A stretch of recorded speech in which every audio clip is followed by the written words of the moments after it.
So welcome again. This is the fourth section of our series on relationship or social emotional connection. We have our presenter here, Mrs. Florence Weideman. Thank you. She's been doing a phenomenal job. So today she's gonna wrap it up, focusing on relationship skills.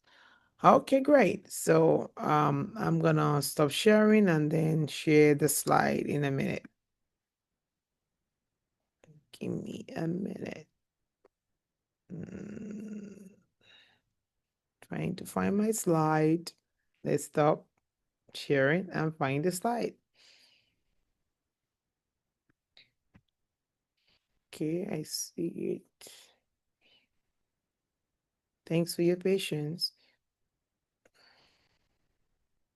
Mm, Okay, I got it. Am I at the right Okay. place? Yes. Okay. Hello, everyone. I'm Florence Weideman, Chief of Staff of Verloom Foundation. And we've been doing this series. This is 2 months now, and the end of our series.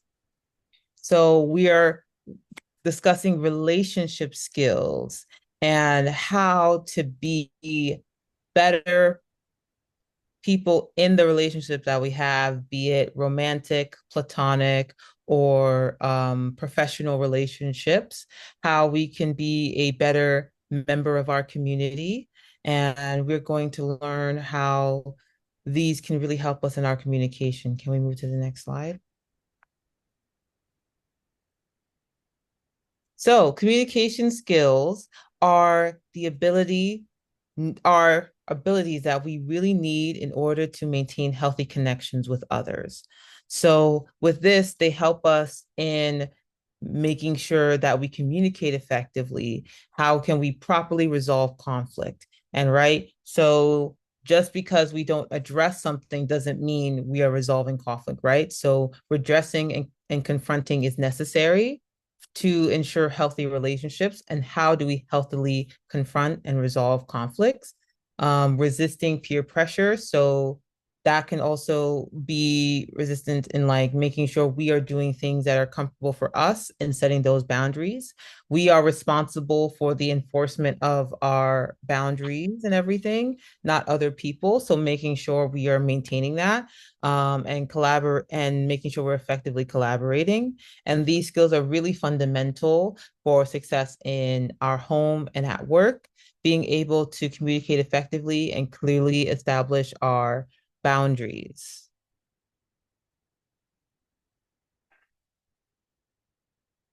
So this can take different forms in different environments. For example, relationship skills can help us bond with coworkers, team members, and subordinates, and have with that share similar qualities, and also can help us build romantic relationships.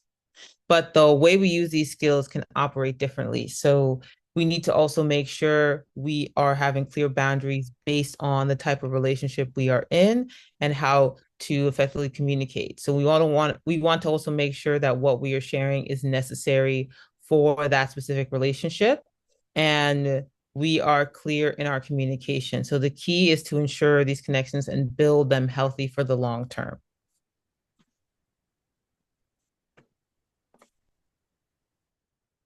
So with this, the importance of relationship skills, we want to make sure we are maintaining our personal well-being. And in order to do that, we are in community with other people. So if we are not good at keeping and maintaining healthy long-term relationships, that's going to also be negative for our well-being, because healthy, strong relationships are connected with overall happiness, um, high emotional health, as well as overall life satisfaction, as well as social development. So when it also comes to um, children, as well as us emotionally, as we mature, we are constantly developing. As we grow, we never stop developing, right? So with our relationship skills, it is fundamental in navigating social situations. We will enter situations that we haven't been in before, and we can rely back on our relationship skills to help us navigate those situations, as well as forming new friendships, depending on maybe this friend is for a particular hobby, maybe this friend is a universal best friend, maybe this is a specific church friend that you do a specific activity with. And that can also help you in specific situations on how to form friendships and different types of friendships, as well as developing a sense of belonging in all of these spaces that you inhabit. So we inhabit all these different spaces, and we want to make sure we are settled and comfortable in all the spaces that we inhabit, as well as career success. If you are having a strong relationship skills, then you are and are a great communicator. You can be an effective leader. If you're in a leader position, you can also be an effective team member that really supports, and that could be beneficial for your professional development, as well as when you're reaching out with people, you're making connections as you're raising up in your status at work or in your professional environment. You can improve your professional network through being great at your relationship and people skills. So there are certain ways we can get better at relationship skills. One of the main things, a part of having good relationship skills, is communication. So with that, that's being able to express our thoughts and feelings clearly and respectfully. The key words is clearly and respectfully. So we want to be able for people to understand what we're saying, and we also want to make sure that people are receptive.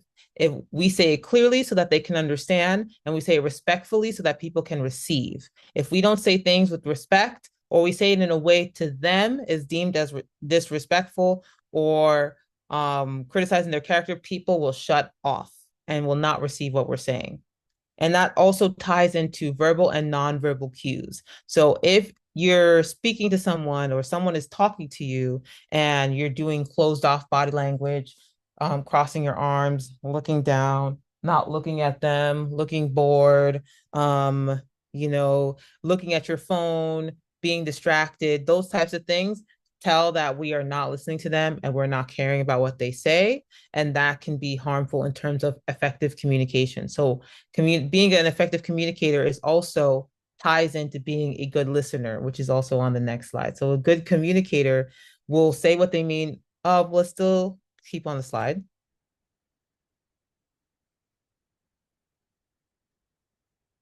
So a good communicator, like, make sure that what they mean what they say, let your yes be a yes and let your no be a no, and then making sure that the listener understands. So with that, there are ways to do that, which is through the previous slide, please. There are ways to do that, which is through, for example, if you're expressing a feeling, then you should make sure you are using I feel statements when you're expressing your emotions. So we want to avoid using the slide previous to this. Yes, thank you. You want to make sure you're using I feel statements. So for example, if someone did something to that you didn't like that makes you feel upset or frustrated, you can say something like, for example, um your partner um was supposed to pick up a some food items for you to cook after, and then they forgot. And you're like, I feel frustrated because um now it changes my whole afternoon. So I would really appreciate it if you kept this more on top of mind, because this really makes me feel frustrated and like I can't really accomplish the things I want to accomplish. So that is a way of expressing your feelings, instead of saying this, which would be unproductive, like, you always forget everything and you mess up my whole day and now everything's ruined and now you've made me like frustrated and I can't do this. So nobody, and the reason why we don't want to say that is because our emotions are our own. We need to claim our own emotions, right? People can do things and we can do things, but we are in charge of our own emotions and we're in charge of how we express them. right? So if we are blaming people for our own actions, that is not fair or considerate in a relationship. It's important that we take ownership over our own feelings and our own actions through saying, I feel, and we can tell people how, oh, you can be helpful in me feeling less like this through these things, as opposed to saying that you're the reason I feel this way, right? So now we want to also make sure we're being specific and clear. And it's important that we don't name call and we don't place blame for our own actions. So we don't want to place blame on another person for our actions. And it's very important that you remain calm. You do not scream. You do not get belligerent. You don't hit things, because that is an ineffective way of communicating with people. If you communicate that, you're communicating based on fear instead of mutual respect. When you're communicating based on fear, people are not going to listen to you because they respect you and appreciate the words that you are saying. They're going to listen to you for their own safety. And that's not how you build a fruitful, positive relationship with a person. So let's make sure that we're remaining calm. Ways we can remain calm is if you feel like you're getting upset and you're standing up, you can you can sit down. That automatically helps calm you down. If you're sitting, you can lay down. If you aren't in a position to do that, you can box breathe, take a second, breathe in, breathe out. Oh, it's also very important that we really do not call people names or say to people like this is how you are, this is what you're doing, this is why I can't do XYZ thing. We want to avoid that and we want to focus on I statements instead of you statements. And then next is our active listening. So that's hand in hand in communication. So we want to make sure we're giving people our full attention and showing that we are understanding and responding appropriately. So it's not just hearing their words, it's conveying that their message that they sent to you has been received and understood. So it's not enough to just stand there. So when it comes to active listening, it's making sure that one, we are paying attention. So that means we shouldn't have any distractions. If someone is telling you something important or you're having a conversation that you deem is important to resolve a conflict or to share hurt feelings or to come to a consensus about a situation, like come to an agreement or a compromise, you want to make sure there's no distractions. You shouldn't be on your phone in the middle of it. You shouldn't be picking up phone calls in the middle of a conversation with another person. You shouldn't be doing these things to distract from that conversation. That shows that you're paying attention. That shows that the person that you're listening to them and you care about what they're saying.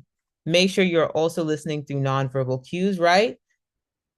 There examples of this would be if a person is talking to you, looking at them while they're talking to you, nodding or like uh-huh, oh yeah, and like little things as they are talking to you to show that you're paying attention. um have your body facing towards that person that you're talking to. These are ways verbally that we can show that we're listening. Ways that we can show that we're not listening. It is not looking at them, looking at other directions, focusing on other things in the room, doing a completely different activity in the middle of them talking, especially if it's a serious conversation. Now, maybe we're doing a lighthearted conversation with a person and that might not be serious. But if you're talking about something where you're resolving a conflict, coming to a compromise, or addressing hurt feelings or harm, it's very important that there are no distractions. And as then we are showing non-verbally that we are paying attention. Also, defer judgment. Now, when if a person is talking about something and you may disagree, you may think that they're doing the wrong thing, or they may you're thinking that this is not something that they should do. Based on the relationship you have with that person, it would depend on what you would say next. Now, if you are the person's boss and they're saying something and you disagree, you can first let them finish what they're saying, don't interrupt them. Then you can ask clarifying questions. So maybe you don't have the full scope and you're making an assumption. Ask clarifying questions. Once you have the full scope, you can say, well, I'm not sure if this idea would work because of XYZ reason. I think XYZ thing is better if you have a better solution, for example. And then maybe they can explain to you, well, I don't think that would work because of XYZ thing. And you're like, well, you haven't factored that way. You're having a mutual respectful conversation as opposed to, why would you come up with an idea like that? Did you think about the fact that we have a budget that doesn't account for that? That is coming from a way of insinuating that this person is not intelligent and is not on the level footing with you, right? So we want to make sure we're coming to people and we're deferring judgment and coming to a place of mutual agreement. Now, if it's a romantic partnership, or maybe it's a partnership between you and a child or you and a friend, sometimes judgment is not even at all necessary. Sometimes we don't even need to give our opinion. So it depends on how people are discussing with us, right? If someone's seeking an opinion from you, you can ask, like, oh, would you like my opinion? Sometimes people are like, no, I just want to vent about this thing. Or sometimes they're like, yeah. And then we also want to make sure that we are being non-judgmental of that specific person through our thoughts about the situation. So instead of, say, for example, a friend, you think a friend is with a guy who you think is not that great, right? So if it's like a lighthearted thing and it's not that deep, like this person is not actively harming them in a way, you can say, do you want my opinion on this guy? And if they say yes, it's like, I don't know if he's like the typical person you'd go for. Usually you like a person who is XYZ. So what brought you to this person? And that's a way of kind of addressing and giving them thoughts of like, is this a person I'd like to be with without being harmful and judging them in that way. So we want to think of ways to express what we feel like can help the people in our lives without being judgmental and making sure we respond appropriately. So with that, we want to make sure that our response is relevant to what the person is asking and needing, and making sure that we are being respectful to the person we're talking to, regardless of what we're saying.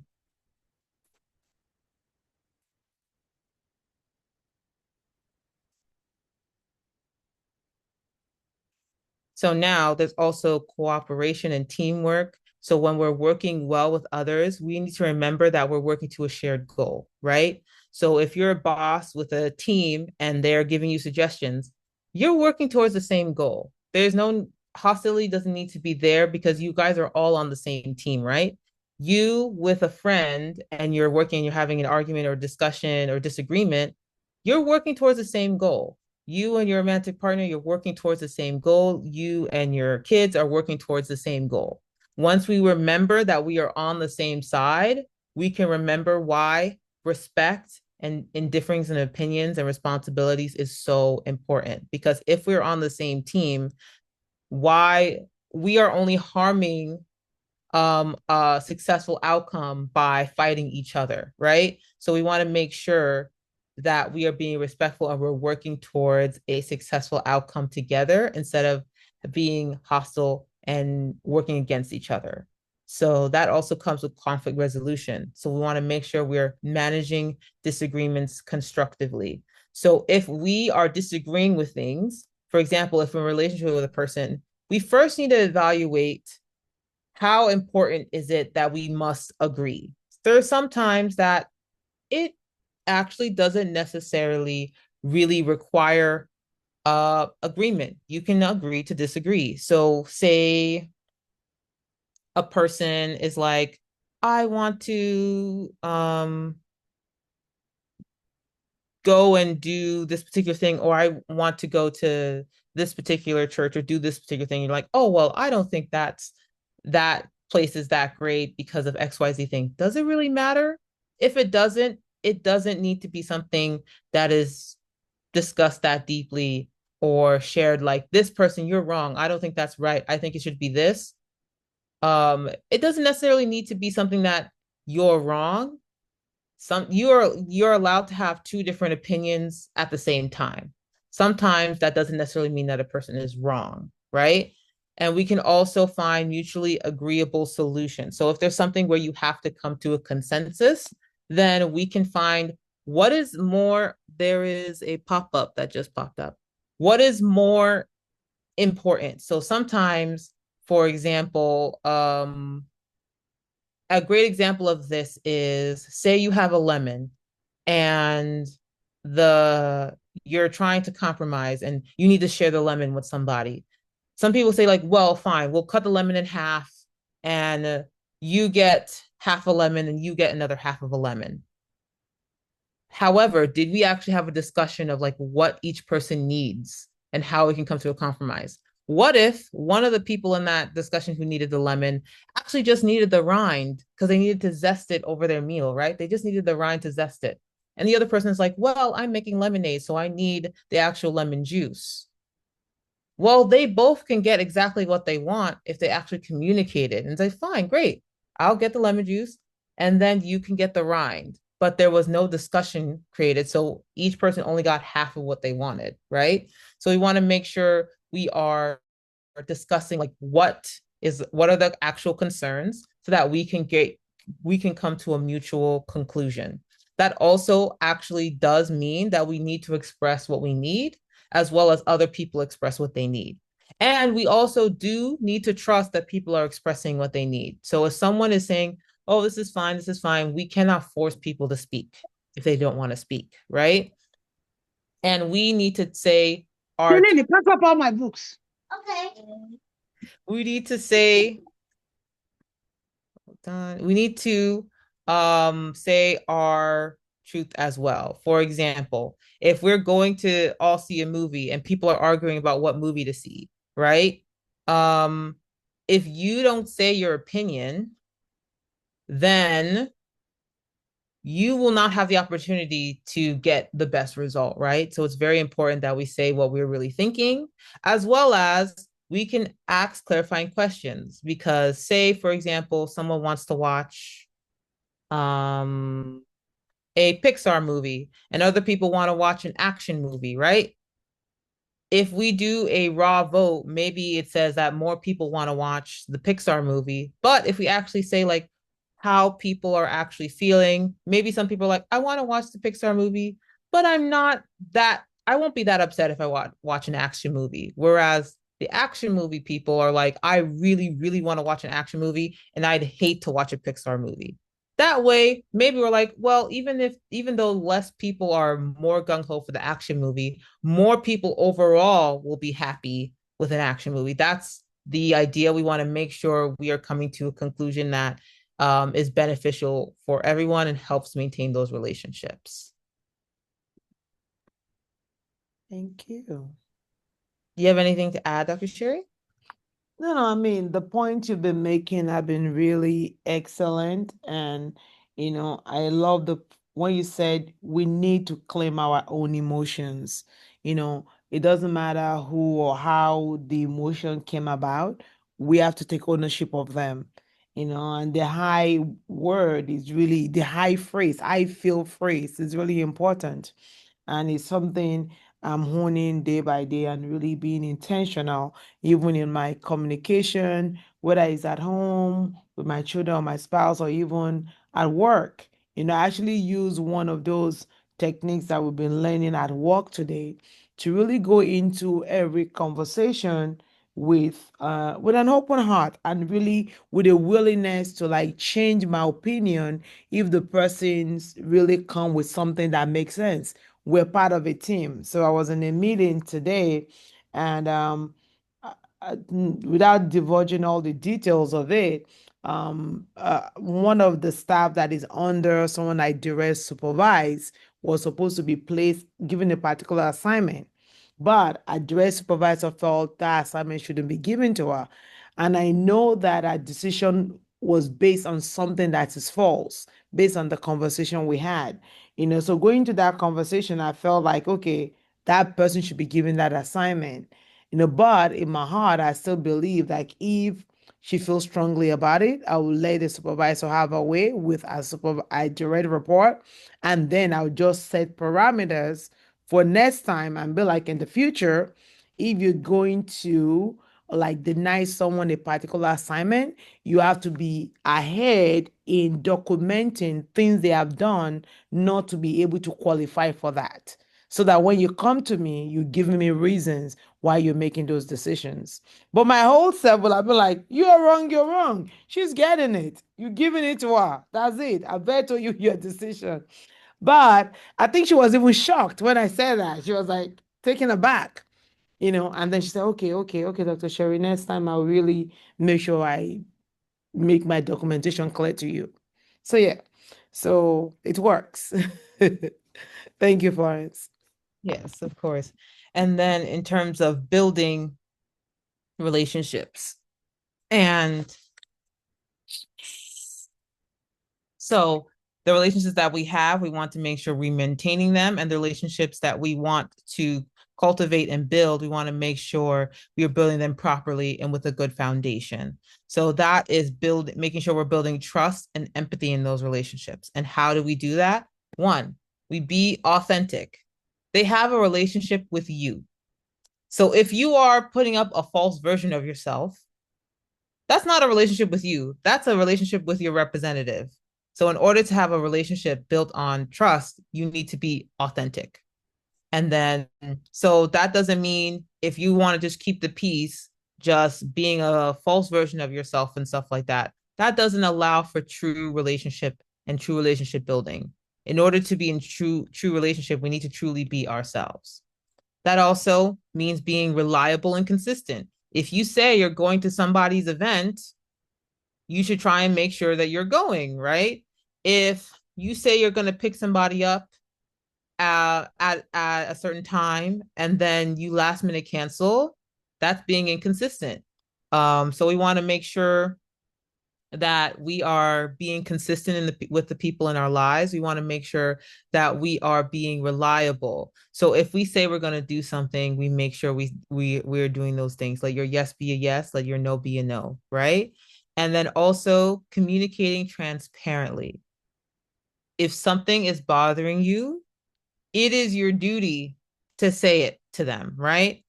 Um, there's a thing I say a lot of the time, which is allow people the chance to be the person you need them to be.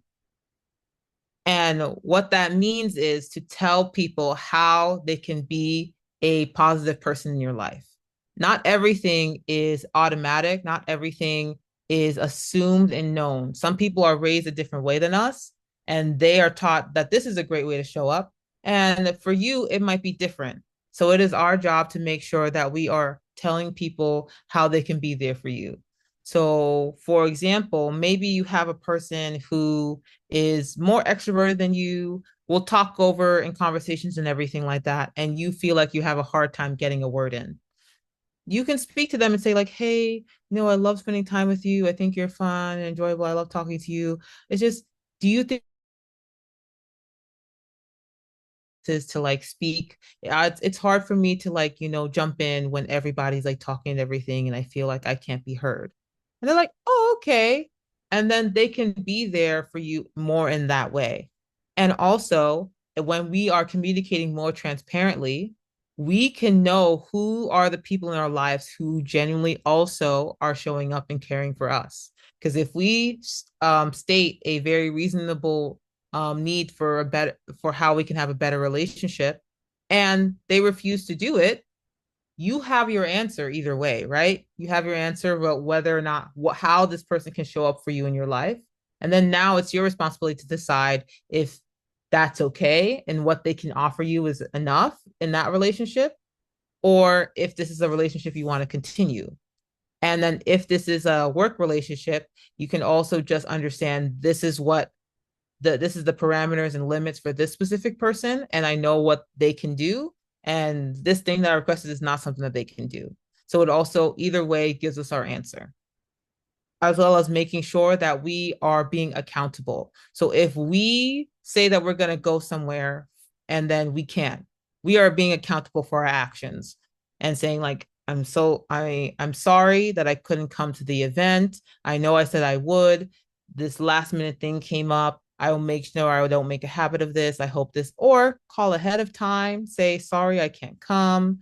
Um, If and then in terms of accountability, in terms of leadership and everything, we want to make sure that we show that we are human. I know a lot of bosses want to pretend that they never make a mistake, but that actually, ironically, harms your relationship with subordinates. Because if you make it as though everything is perfect, even if you make mistakes, you make yourself an unreliable boss. So we want to make sure that we are able to have people reach out to us and tell us when things are wrong, or tell us when we think that there are ways we can improve. Or if somebody wants to reach out to you and say like, hey, something you've been doing has been like kind of something that I don't really like. Is there a way we can do this instead?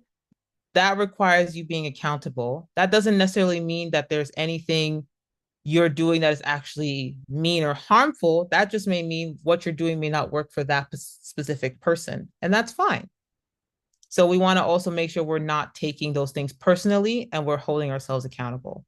And we want to make sure we are respecting boundaries. So if somebody is not like a touchy feely person, but we want to respect their boundaries and not be all touchy feely with them, right? If a person says that they don't like people coming over to their house unannounced, let's call them ahead of time and make sure we don't do that, right? So we just want to respect people's boundaries, and as we respect people's boundaries, we expect people to respect our own, right? And then we want to validate emotions. So if a person is speaking about something and how they emotionally feel about something, we want to validate. So this does not mean that we have to agree with their emotional response. There are some things where something can happen, something can do something to me, and it doesn't bother me that much. But another person, it can bother them a lot. Or something that someone does to me may make me feel kind of sad and disappointed, but another person, it can get them very angry and irate, right? So we react differently to different ways people can treat us. And the emotion is a physical response, a physical immediate response that our body has, and they can differ from person to person. So we can validate emotions. However, that does not justify inappropriate behavior. We can be angry and not break a chair, for example, right? There are ways to express those things that are appropriate. So just because you're validating someone's emotions doesn't mean you validate poor behavior, right? People are allowed to feel what they feel. However, we are in charge of how we express those feelings, right? And be patient.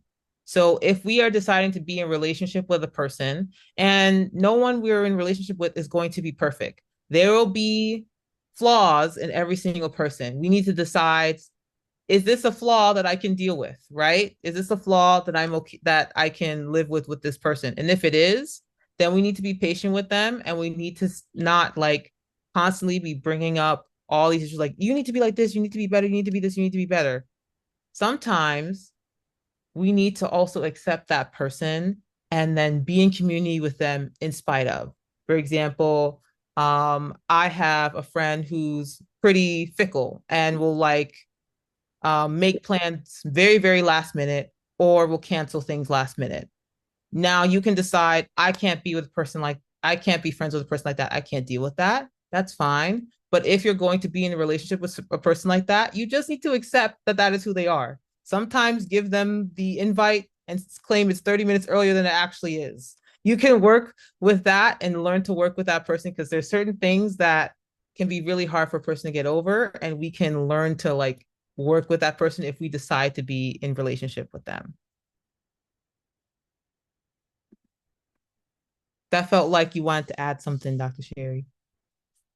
No, it's fine. Thank you. No. Okay. And then seeking and offering help. So, a great way to build those relationships is to be a person that can offer help and also seeking help. So, a lot of the times we may be raised to not ask for help, to hide and not um, seek assistance and everything. And that can be hard for us to ask people for help. But seeking help and people helping you is a great way to ingratiate and become closer to people in your life. And a great way for seeking help also is sharing the issues or things that you're struggling with in your life. An example of this would be there was a time a couple months ago where the stove in my apartment um, stopped working. There was like a gas issue, and we couldn't use our stove for, I believe, 2 weeks. And I went to work one day and I was like, my stove is not working. I don't know what I'm gonna do. How am I gonna eat? This is stressful. Am I supposed to just eat microwave food? This is crazy. And then one of my coworkers like, "Oh, I have like a hot plate you can borrow." And I was like, "Really?" I'm like, "Yeah." And so they gave me their hot plate, and I was able to use the hot plate until they fixed my stove and brought it back. Imagine if I never shared that I was struggling with that. I would be silently trying to figure out what I was going to do without a stove for 2 weeks, right? So we should also share. Let's not be afraid of thinking that we're complaining and everything, but let's just share what's going on in our lives. And sometimes what's going on may not be 100% positive, and that's fine. Also, offering help. If someone is saying, like, I need I don't know how I'm going to get all the way to this event. It's like so difficult to get to and my car is broken down. If you can help them get there, you can say, "Oh, I have a car. I could drive you over there." Or if somebody's asking you for help, and their relationship that you want to cultivate and you can help them, you know? Also, and let's not also think about keeping score, like, okay, I helped you this time, so you need to help me or this and that. That's not how relationships work. We want to make sure we are just naturally kind of mutually helping each other in that way instead of keeping score. And if, of course, if you're in a relationship where you feel like you're giving, giving, giving, giving, and a person keeps taking, taking, taking, that is something that you definitely need to address. And if that's something you can't deal with, again, you can decide like this is a relationship that I don't want to further pursue or continue. But that is all relying on you and the actions you make, not on trying to change a person to be this better person, right? We all decide whether or not can we deal with this or can we not? As well as networking and building that connection and wide range of individuals. This is also great for different versions of ourselves. Not, we can't expect one person to be everything for us, right? Um, you may be into crocheting or knitting. You should have your friends who also like to crochet or knit. Or you may be a Christian and you have your friends who go to your church, who you have faith with, but not all the time will they you will enjoy every single activity with each other. And that's fine. You can find friends for different activities, and you can find friends who you like to do tons of things with. And that's totally fine. We want to build that expansive network so that maybe you have a friend who can help you in this situation because of this connection, but another friend is much greater with this, and building out that network and really finding, and part of that is really enjoying the differences that are in human beings and how different people can express themselves. So instead of seeing someone who's kind of different from you and being like, "Oh, wow, they're different, like what's up with them," we can say, "Oh, they're different, that's interesting," and learning more about this and being pulled by difference and enjoying that and celebrating difference as opposed to being kind of afraid of it. And that is how we can be so much better in our communication skills. This is the last part in our ESL series. We went over self awareness, how to know ourselves better, social connection, how to engage meaningfully with others, self management, being better at managing our own emotions in order to achieve the goals we want to achieve, and relationship skills, how to make sure the relationships in our lives are positive, growing, making sure we're working with teams and being able to effectively communicate conflict. And that really concludes our ESL 4-part series. Yes, amazing. Amazing presentation again. So I wanted to know with from some of you, like what are ways that you can enact some of these relationship skills into some of the relationships in your lives? Hi, this is Shirley. I just wanted to say thank you for the presentation because it's exactly what I needed to be assured of that it is important to have the emotional intelligence and self awareness and certain skills to build relationship in any such as like relationship, work, or even with children or your family. Yeah, thank you. I appreciate that the Of information. course.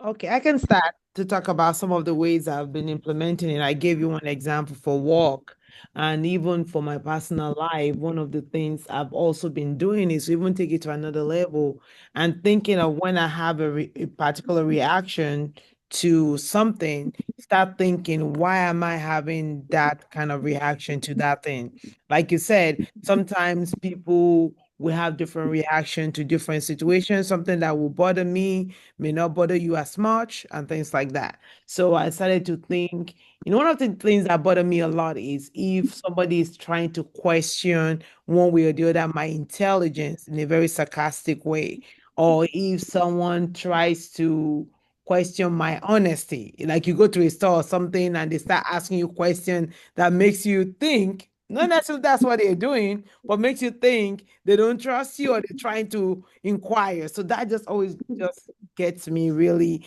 I'm not gonna like scream and be upset, but I'll just feel like what's up with that? And I'll feel upset with that person. So yeah, so that's something I've been thinking of lately, and I've been intentional even in my reaction when I feel, because it might not be what is happening, when I feel like people do that. So I just take it in. I say, okay, I don't know this woman from Adam, be somebody I don't know. I don't think they intentionally trying to hurt me. And if they are, I'm not gonna respond like that. And I'm gonna just clarify the question, answer the question they're asking in a very simple way. And yeah, so I think that's been very helpful for my emotional health. Because we have to be intentional about what we do and how we pour into ourselves, our emotional health. So I've been working on that, and that's been great.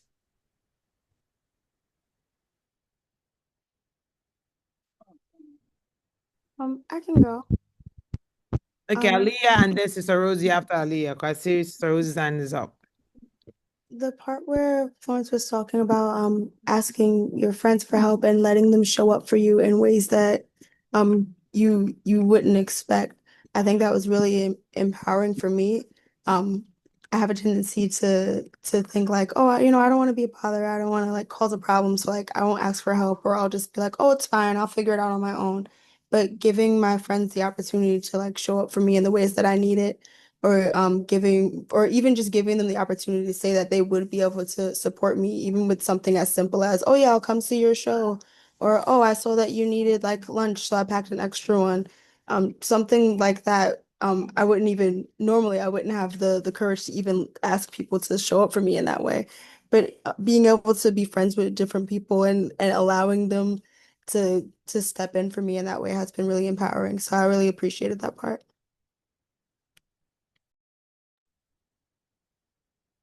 Sister Rosie? Yes, yes. I just really appreciate it because I go to a senior center only one day a week because there's a lot going on. Anyhow, there's just one woman that is so nasty. She's totally nasty. When she sees me, she comes up like, and then she backs, and then she runs away. I'm doing a what you call it kindness initiative. If she's pissed, I think she's angry. But anyhow, long story short, I can't take it anymore. It's too much. So what I learned from this is I am going to talk to her in a nice way. I'm going to tell her, sweetheart, I just noticed when I come in, you look at me and then you turn around and you shun me, and you do it purposely. What's going on? I really want to get it out because at night, no, really, I get so hurt, to be shunned like that. And I know she's just nasty lady. She does a lot for the center. So she has this attitude like she is the greatest, but she does a lot. But she cannot be the kindest thing. Let me tell you, the day we were telling everybody that the kindness, we were acknowledging. Her name was on there, but she got up and she walked out before they even called the name.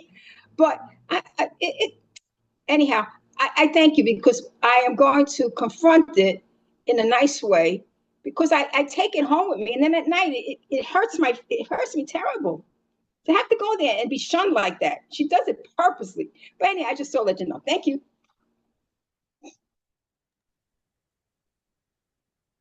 Okay, I want to also encourage you to make sure when you're reaching this person, so they may be doing something purposely, they may not. If you haven't spoken to them, you have no context.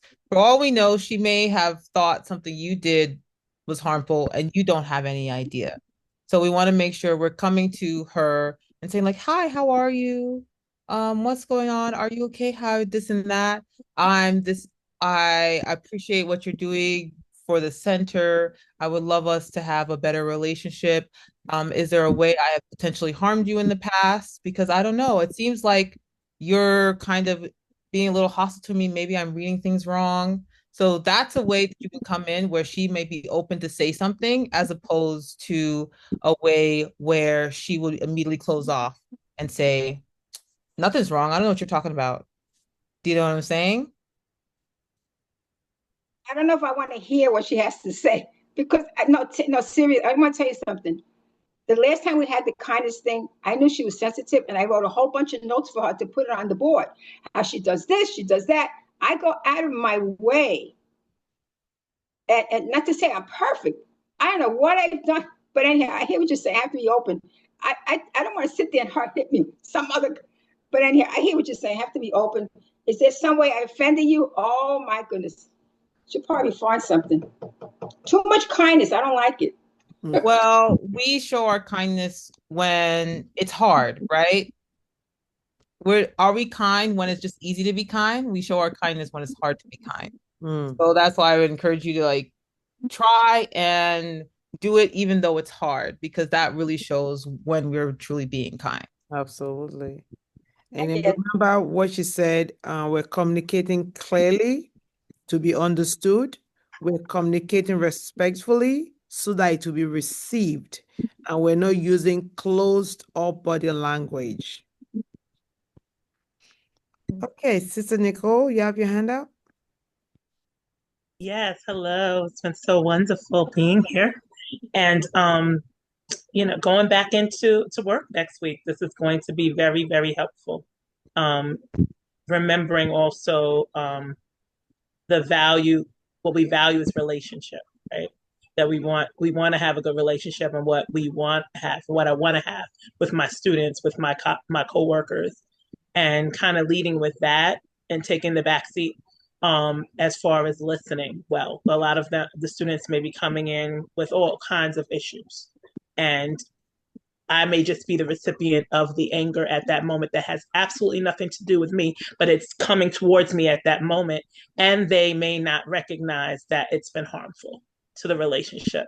So loving them enough to listen and to love them in spite of, and then to also be loving enough to be honest about the fact that that the relationship has been damaged by things that may have been done or said. And I think that if I definitely know, not think, I know in the past I've stuffed a lot of that, right?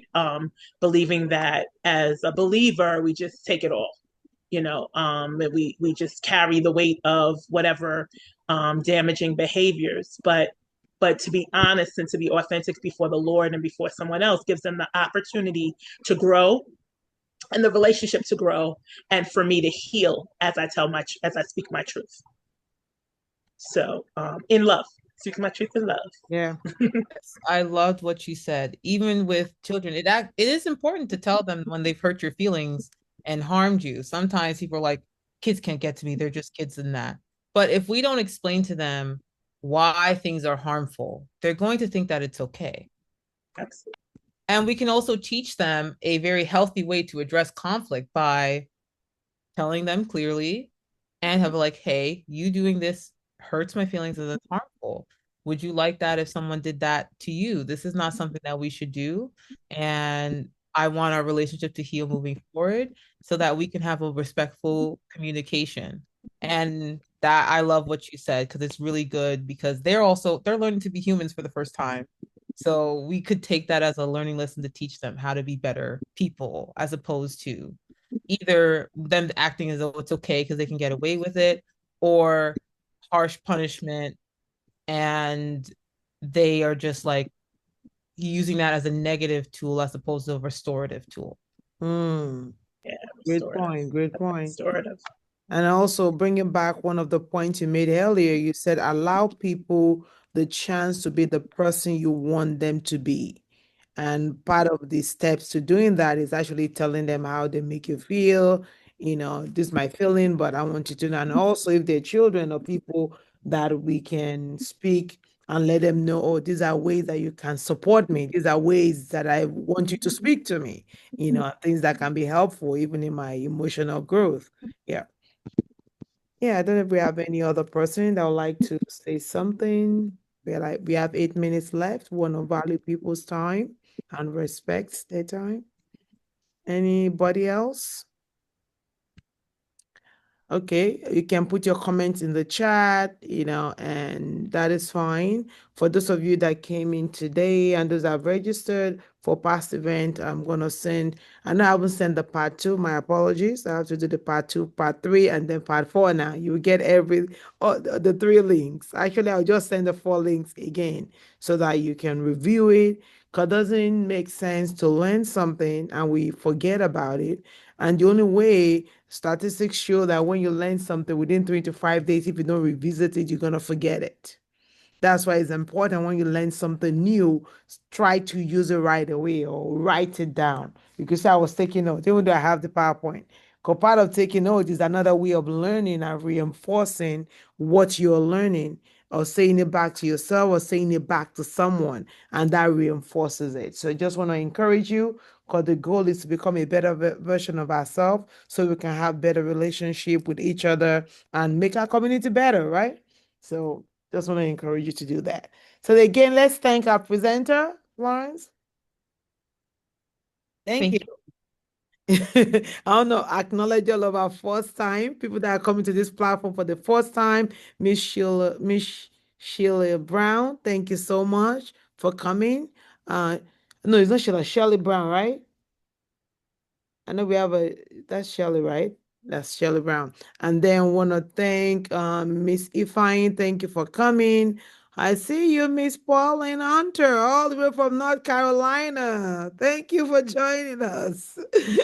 Yeah, thank you. Thank you, Mr. Leslie. Thank you for joining us again today. And thank you to we have our chairman on the board, Mr. Dr. Sunday Adeoshun. Thank you for joining us with this presentation. So in 2 weeks, we have another presentation, another wonderful presentation.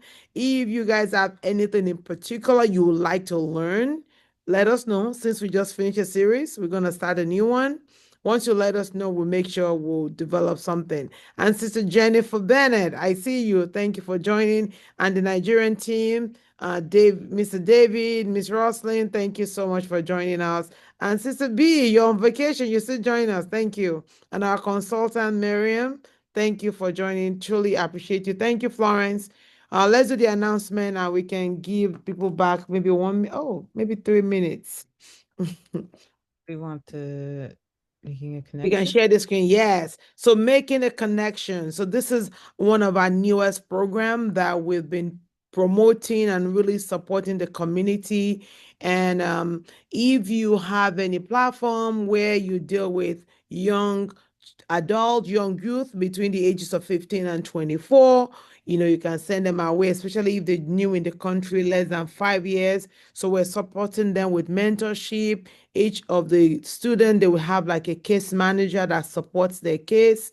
Academic support will provide free one-on-one tutoring, SAT prep, career development, health and financial literacy workshop like this that we are doing. We are in the process of adopting several schools, and what we've been doing is actually going from the different different schools and sharing this wonderful pertinent information, whether it's about social emotional learning or any kind of topic that is needed in that particular community education workshop, and also other different plan that is needed based on the community we're supporting.